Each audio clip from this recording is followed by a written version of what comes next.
Okay, so Jonah escapes this chamber and wakes up in the hospital, but the place is completely abandoned. He checks his phone and it says May 14th, 2026.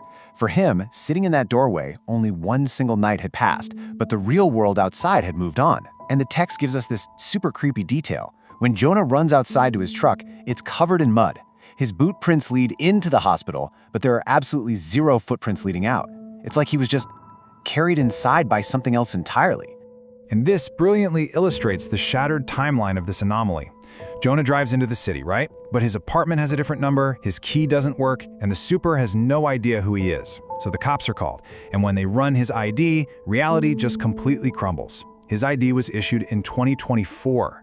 But the police database, it says Jonah Cross was reported missing back in 2006. And when Jonah begs them to call Blackridge Hospital, where he supposedly works, the cops reveal that Blackridge was actually demolished in 2024. So we have a guy standing in 2026, holding an ID from a timeline that literally shouldn't exist. Now let's look at the detective's cold case file, because it builds a genuinely terrifying picture. At the station, they link a file from 1982 to a weird incident from just 3 weeks ago. An apartment burned down, Jonah's supposed apartment actually, and inside they found a dead body, a body that looked exactly like Jonah. We're talking the exact same scar, fingerprints, dental records, the whole shebang. This was the 6th draft, the copy right before our narrator. But get this, when the coroner opened the body up, there were no organs, no blood. It was literally just filled with wet plaster, hair, and that strange rainwater that never stops falling. And inside that horrifying shell of a body, they found this detail, which is just, man. Quote, hundreds of folded pieces of paper in his stomach. Each one had a name written on it. Lily. Over and over again, in Jonah's handwriting. See, Lily is Jonah's sister.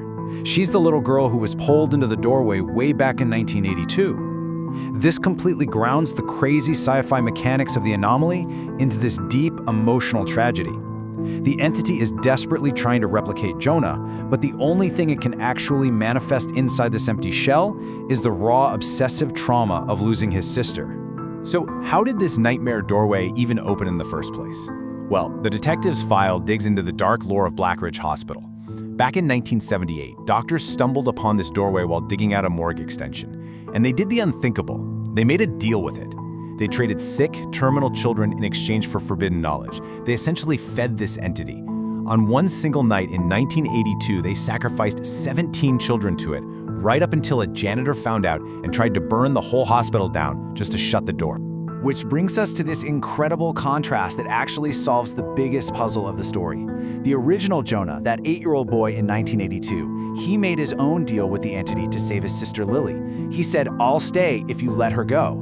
So the real boy stayed behind in the darkness. The entity agreed, stole his voice, and started churning out these drafts. The 7th draft, our narrator sitting in 2026, was never actually meant to be a real person. He was just designed to be the entity's road out into our reality. And this takes us right into a massive adrenaline-fueled climax, because when the 7th draft stepped out of that room in 2026, he made one catastrophic mistake.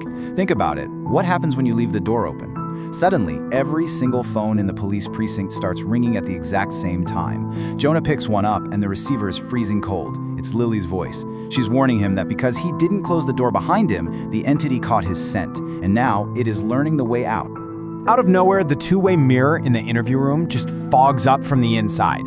Hundreds of handprints start pressing outward against the glass. The room's lights shift to this horrifying blood red, and this voice, a voice that sounds like a glitchy, corrupted recording of Jonah's own voice, echoes through the glass, yelling, "You forgot again." Then this unfinished version of Jonah's face, its skin looks like wet paper mache with just black holes for eyes, starts pushing through the glass like it's soft wax. The entity is literally breaching reality. So here is where it gets absolutely crucial. We have to understand the loophole Lily mentioned on the phone. How on earth do you fight a monster that can steal your face and your memories? You use its own rules against it. The entity operates on something called the count. Those tally marks Jonah saw earlier, they weren't tracking days. They were tracking failed copies. The entity is totally obsessed with replacing Lily, always calculating how many to replace her. It's trapped in this loop of tallying endless copies because, at its core, this inhuman thing cannot comprehend absolute truth. It only understands numbers and repetition. And over the phone, Lily just screams the solution at him. She says, "You told it to count you. That's the only thing it can't do." Jonah looks down at his arm. And that black fingerprint he got back in the doorway? It's spreading. Fast. Thin black veins are crawling up his forearm, bleeding upward like ink, and they start forming a countdown. 8. 7. The pacing here is just relentless. The precinct lights start exploding one by one. The detective literally collapses on the floor, bleeding and terrified, just chanting, "Don't count." Meanwhile, the entity is pushing further and further through that mirror. 6. The countdown is accelerating. Jonah makes a desperate move. He reaches into an evidence bag and pulls out Lily's yellowed hospital bracelet from 1982, and impossibly, inside this sealed plastic bag, the bracelet is soaking wet with that weird rainwater from the other side. He rips it out.